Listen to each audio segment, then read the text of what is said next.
Bienvenue dans cette émission où nous allons parler de littérature et plus particulièrement de littérature européenne avec mon invité Katharina Loax van Hoof. Bonjour, enchanté de vous recevoir. Bonjour, merci de me recevoir. Alors, vous êtes la fondatrice d'une maison d'édition qui s'appelle Les Argonautes, qui est toute récente, qui a son siège à Saint-Germain-en-Laye. Oui, tout à fait. Moi, je suis allemande, comme vous entendez peut-être à mon accent. On va l'entendre un peu, très peu d'accent. Voilà. Ça fait 20 ans que je vis en France et je me suis installée il y a 10 ans à Saint-Germain-en-Laye. Donc, c'est naturellement là, dans cet endroit assez international, que je voulais installer ma nouvelle maison d'édition. C'est international. C'est vrai que c'est une ville assez internationale et assez européenne, d'ailleurs, en réalité. Donc, on va parler évidemment de cette maison d'édition, Les Argonautes, et des premières publications qui sont les vôtres. Un mot d'abord sur un peu votre parcours. Vous le disiez, vous êtes allemande, vous avez été autrice. Voilà, j'étais autrice en Allemagne, autrice et éditrice, et dans un ancien, enfin il y a beaucoup plus longtemps, j'étais journaliste aussi. D'accord. Et quand je me suis installée en France, j'ai un peu abandonné le journalisme pour donc écrire mon premier roman et puis pour. Qui est paru en allemand, hein? Oui, en allemand seulement. Il n'a pas été traduit. Vous voulez le traduire peut-être? Je pourrais un jour peut-être. Non.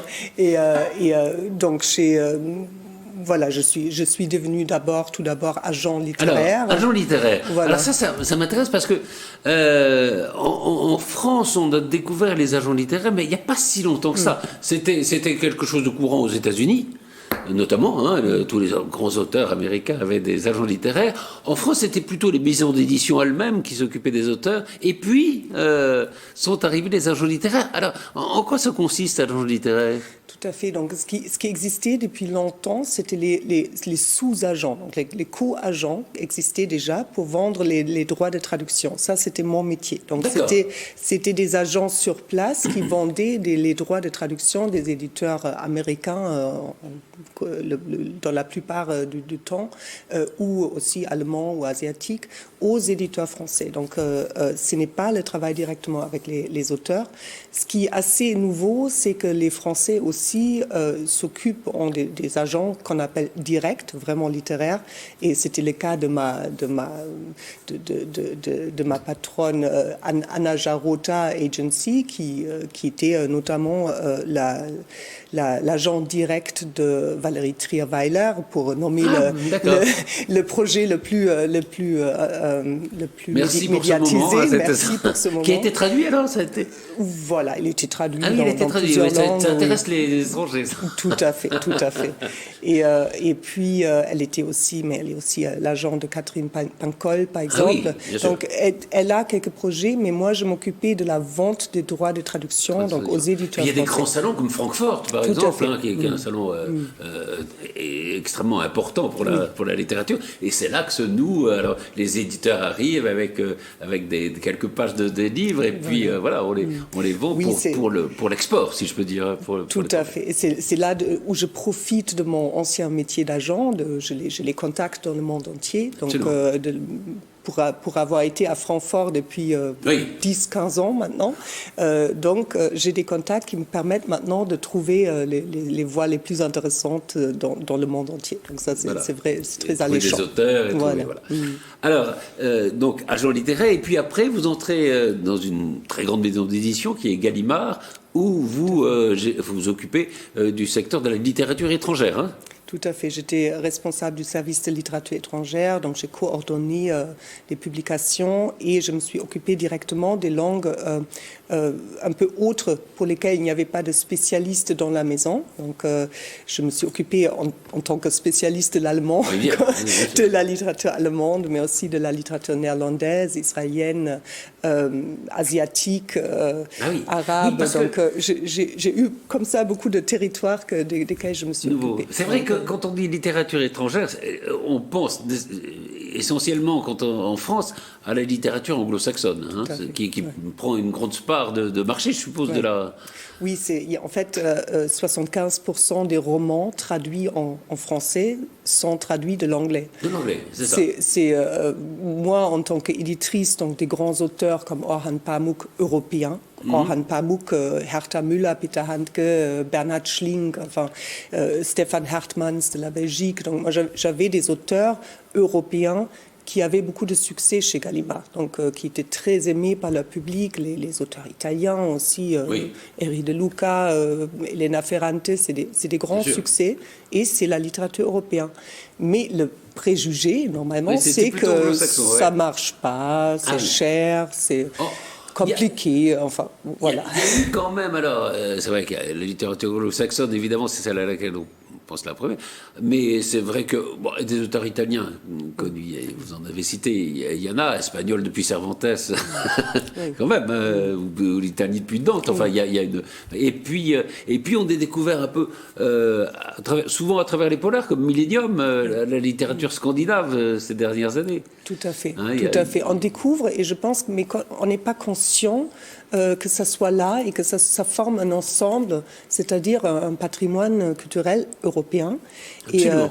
Et je pense qu'on est tellement maintenant habitué à la culture américaine ou anglo-saxonne tout court que là, on sait tout, donc il n'y a plus de barrières culturelles à casser, pendant que pour des auteurs croates ou même allemands ou roumains, il y a toujours une barrière culturelle à traverser. D'abord, quand un auteur est grand, on ne se rend même plus compte qu'il est européen. On se dit, ah oui, c'est Orhan Pamuk, quand même, c'est un Nobel. Ça dépasse donc, voilà, donc, ça dépasse ça. Et il faut dire aussi que même si les Français sont absolument nuls en langue étrangère, on parlote un peu l'anglais, beaucoup moins l'allemand, je ne parle pas du norvégien, du scandinave, c'est vrai, il y a ça aussi. Mais il y a ça, il y a cette tradition de ne pas trop se tourner vers les langues étrangères, peut-être, mais je pense que c'est en train de changer quand même. Et c'est en train de changer. Oui. Il y a la génération Erasmus, il y a des liens qui se sont créés en Europe qui sont très forts. Il y a beaucoup de gens comme moi qui adorent vivre en France et qui sont étrangères. Donc, oui, absolument. c'est quand même quelque chose qui fait que... Moi, je pense déjà... Il y a un intérêt à s'intéresser à la littérature européenne parce que c'est important de mieux connaître l'autre et de mieux, de mieux se connaître. C'est important pour moi tout court. Mais deuxièmement, il y a aussi ces liens qui se sont créés ces derniers 20-30 ans qui ont vraiment changé la donne. Il y a un vrai changement. Oui. Alors, venons-en les Argonautes, je dis dire aux Argonautes, mais on va dire les Argonautes, puisque c'est le nom de votre maison d'édition. Alors, évidemment, les Argonautes, référence à la mythologie grecque, c'est les compagnons de Jason qui sont sur le bateau Argo qui vont chercher la toison d'or. Mais évidemment, pour vous, je pense que c'est... Enfin, vous allez me dire, moi je pense ça, mais je n'ai pas à penser. Est-ce que c'est une référence au fond au fait que la culture européenne, elle doit beaucoup et essentiellement à la Grèce? Oui, c'est tout d'abord un hommage aux grands épiques et mythologies qui nourrissent notre culture jusqu'à nos jours. Mais deuxièmement, c'est aussi un petit clin d'œil parce que je trouve que cette histoire enfin, il y a beaucoup de versions de l'histoire des Argonautes, mais il y a parfois 70 ou 80 hommes. Il y a même une femme atalante qui s'aventure sur ce bateau c'est un mythe et c'est quelque chose d'un peu presque rigolo parce que je pense que personne ne sait ce que c'est vraiment le toison d'or. C'est quelque chose de très abstrait et finalement assez vain. Et pour moi, assez masculin et viril et un peu, voilà. Moi, c'est un clin d'œil aussi à donc c'est bien que ça soit une femme comme vous qui ait pris ce nom-là, c'est accaparé au fond cette je me suis imaginé ça. Je me suis dit, voilà, et j'ai mis une femme sur le logo, sur notre logo, pour rendre ça très clair que, voilà, on met à jour un peu le mythe. Et mon toison d'or, c'est évidemment de faire une sorte de puzzle de ces grandes voies de la littérature européenne pour créer un ensemble qui nous fait rêver. L'aventure, le voyage, la rencontre de l'autre. Est-ce que vous diriez qu'il y a, parce que évidemment il y a beaucoup de différences peut-être, mais qu'est-ce qui fait culture commune dans la littérature européenne? Est-ce qu'il y a quelque chose de commun selon vous? Oui, tout d'abord, c'est certainement la diversité et la richesse de cette culture très... Donc, en Europe, on a quand même tous les 100 kilomètres, on a parfois une langue et une culture complètement différente. Donc, c'est très, très riche en diversité. Et deuxièmement, c'est cette histoire très forte et très marquante des 2 dernières guerres mondiales et cette recherche de la mémoire aussi, d'une culture commune là où tout se mélange. Donc, je pense que dans cette région du Balkan ou même l'Europe centrale, l'Europe de l'Est, c'est vraiment... un mélange de cultures qui est très intense et qui peut créer des conflits très rapidement, mais qui mène aussi à un vivre ensemble magnifique. Et puis il y a aussi la construction européenne aussi qui la construction européenne politique. Oui. Politique. Alors on verra que l'Europe, l'Europe de la culture ne correspond pas aux frontières tout à fait de la culture européenne. Alors on peut aller sur votre site. Vous avez un site qui est extrêmement bien fait. Et il y a dedans, par exemple, une carte interactive, enfin une carte, on va dire qu'elle est interactive plus tard, dans lesquelles voilà, il y a plein de petits drapeaux et on clique sur les drapeaux, on voit la plupart des auteurs européens, hein, selon les pays, en Suède, en Norvège, en Italie, en Grèce, etc.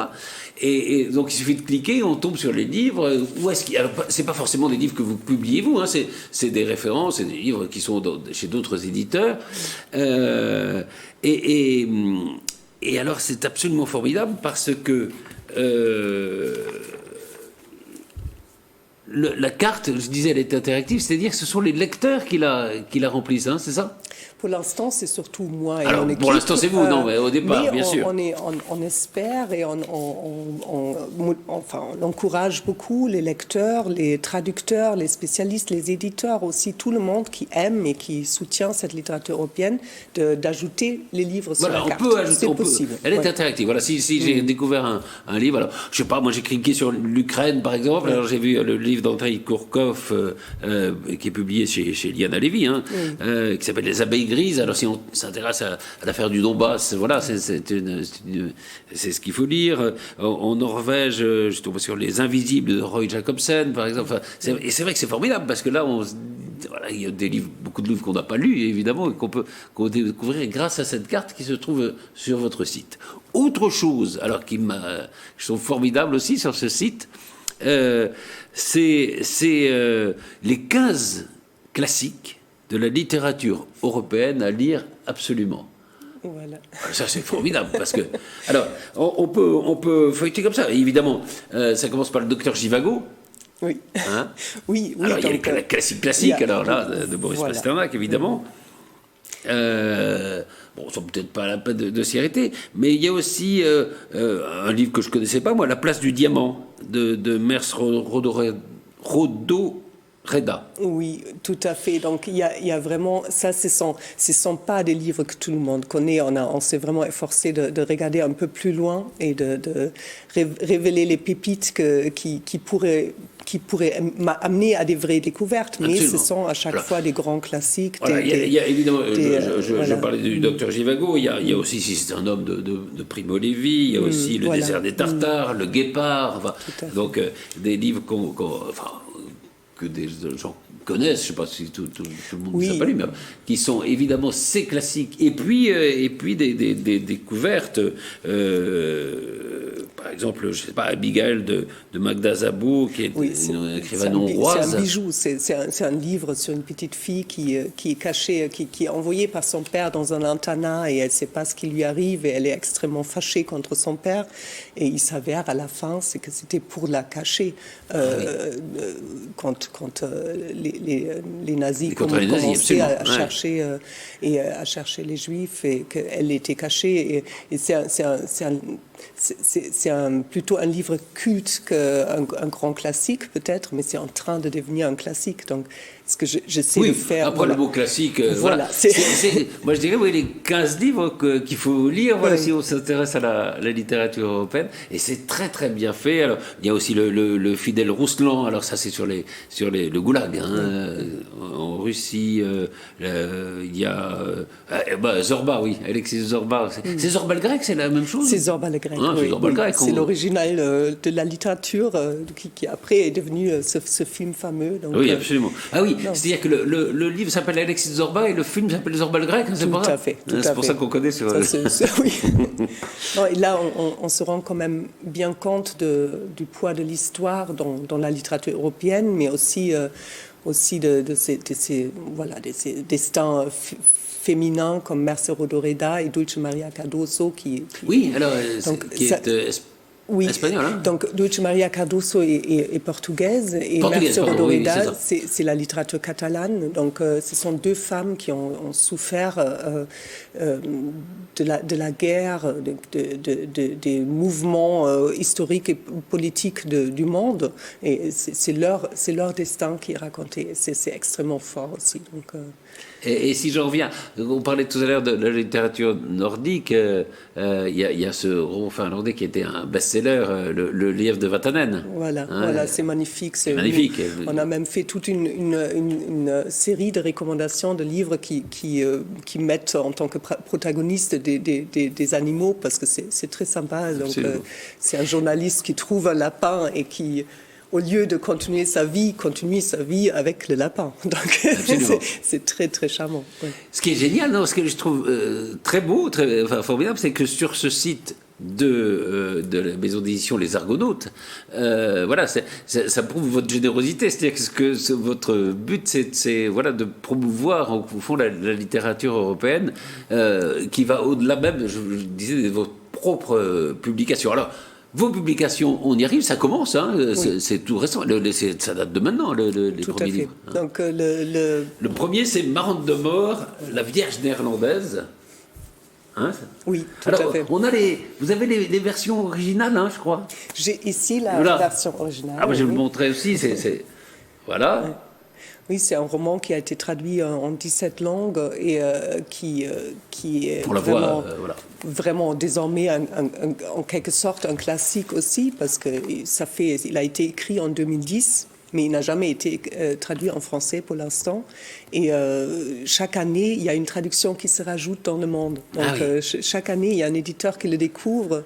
Moi, je l'ai découvert parce qu'il y avait une critique dans le New York Times qui disait que c'était le meilleur livre que la critique avait lu toute cette année. Et je me suis dit, ça doit être quelque chose. Quand même. Et c'est vrai qu'elle a une langue magnifique et que c'est justement...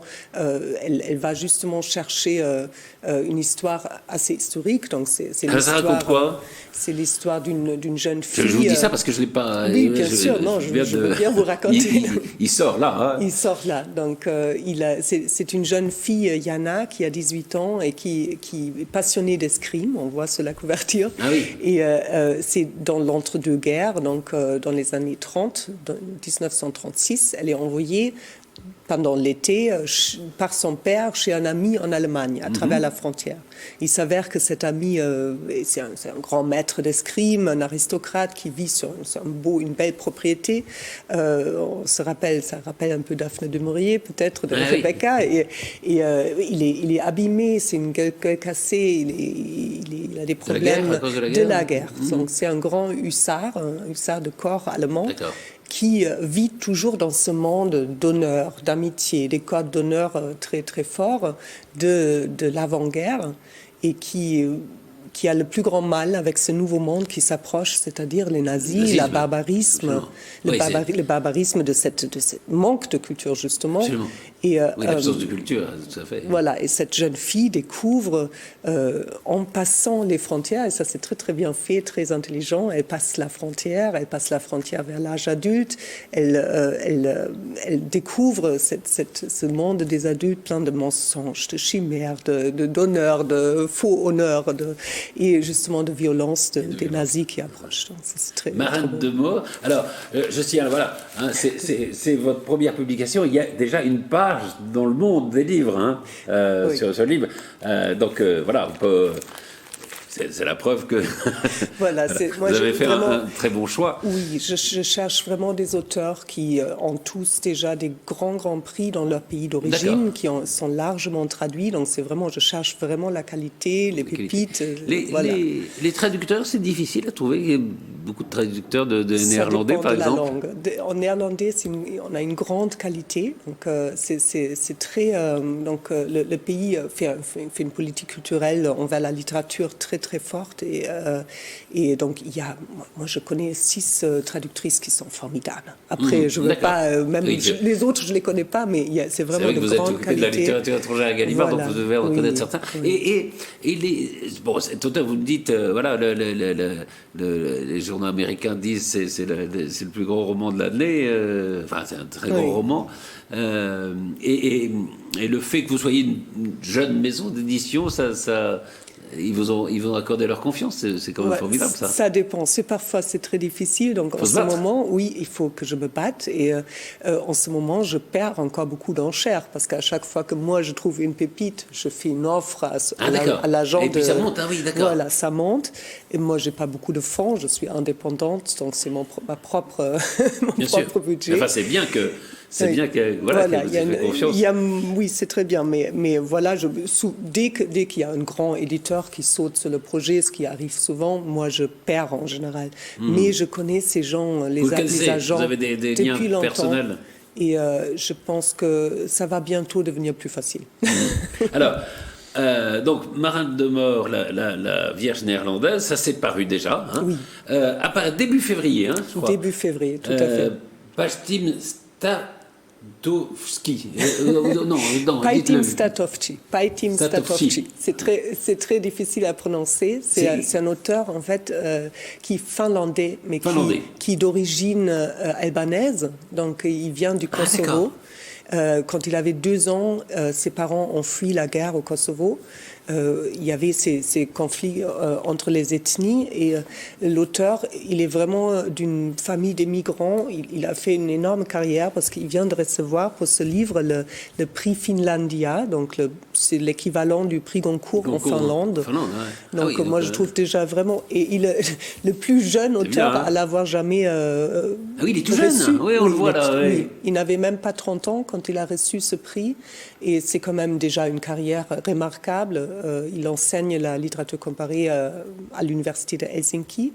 Et donc, Pajtim Statovci a déjà été publié en France avec 2 romans, mais il n'a pas été très vu. Donc, ce que je voudrais faire, c'est dire, c'est un auteur énorme. Parce que vous avez l'intention de publier combien de romans par an ? Donc, cette année, ce seront seulement 6, parce qu'il faut que je... mais c'est bien, aussi, parce que ce que vous faites aussi, c'est vous occuper de ces auteurs. C'est vrai que si on a 200, c'est pas pareil. Ça va être plus difficile. Et après, je vais augmenter au fur et à mesure à 10-12 livres par an, certainement pas plus, parce qu'on est vraiment une petite équipe. Et comme vous dites, il faut que je m'occupe personnellement. C'est bien de s'occuper, de promouvoir. Alors, on passe, ça c'est quoi, au mois de mars, non ? Au mois de mars, voilà, c'est une jeune autrice danoise. Asta Olivia Nordenhoff. Tout à fait. C'est un accent de l'argent. Ça s'appelle. Là, c'est encore l'épreuve non corrigée que j'ai entre les mains, puisqu'il paraîtra en mars. C'est le 3e. C'est le 3e. Et c'est une jeune autrice qui est incroyable. Ça, c'est le premier d'une série de 7 livres qu'elle va écrire, qu'elle est en train d'écrire. Sur le thème de quoi ? Autour d'une catastrophe, l'incendie volontaire d'une ferry low cost, la Scandinavian Star. Quelques-unes peuvent peut-être se rappeler encore cette histoire. Donc, c'était pour récupérer l'argent de l'assurance qu'ils ont mis feu à une ferry low cost et il y a 150 personnes qui ont trouvé la mort. c'était pas voulu par ceux qui ils voulaient juste l'argent, voilà, mais c'est un cas tellement typique ouais. pour l'autrice, tellement typique du capitalisme qui rend ça possible. Donc c'est une jeune autrice qui férocement attaque le capitalisme, et c'est très étonnant parce qu'elle raconte une histoire extrêmement poétique d'un couple un peu modeste, donc Kurt et Maggie, qui se rencontrent à une soirée arrosée et qui au Danemark, et qui mènent leur vie d'une manière extrêmement difficile, qui sont dans l'échec social, mais vraiment total. Et c'est poétique, c'est dur, mais c'est très beau aussi. Il y a un style chez ces auteurs. Il y a un vrai style, oui. Elle aussi, elle a gagné beaucoup de prix déjà et pour ce livre. Et donc... et tout d'un coup, en racontant cette histoire, tout d'un coup, elle dit, mais attendez, et là, il y a un lien, parce qu'il y a cet incendie du ferry Scandinavian Star, et elle touche ce drame et montre comment tous les problèmes sociaux d'une société peuvent être liés, peuvent se retrouver, comme le destin de ces deux personnes est finalement assez préparé en avance. Mais on voit bien les préoccupations. Il y a l'histoire, évidemment, il y a le capitalisme, enfin l'économie. On va mettre toutes ces préoccupations qui sont celles de tous les Européens. Tout à fait. Et puis en Scandinavie, il y a la grande tradition du roman social. Donc, c'est vraiment... pour moi, c'était ça aussi qui m'a intéressée là-dedans, que l'autrice suit aussi un peu une critique sociale ou politique assez forte. Oui. Bravo. Merci et merci beaucoup. On va suivre, comme ça, vous venez quand vous voulez. Merci. Ici. Alors, je remonte celui-là, c'est parce que c'est celui qui est actuellement en vente, Marante de Mort, la Vierge néerlandaise, formidable. C'est quel journal américain dit C'est le New York Times Book Review qui a dit ça. Mais je pense, Le Monde l'a dit aussi, donc je pense que c'est Le Monde, une page dans le Monde. Encore plus beau. Katharina Lavox-Van-Hoof, merci infiniment et à très vite, j'espère, pour reparler de votre maison d'édition et de littérature européenne. Merci. Merci.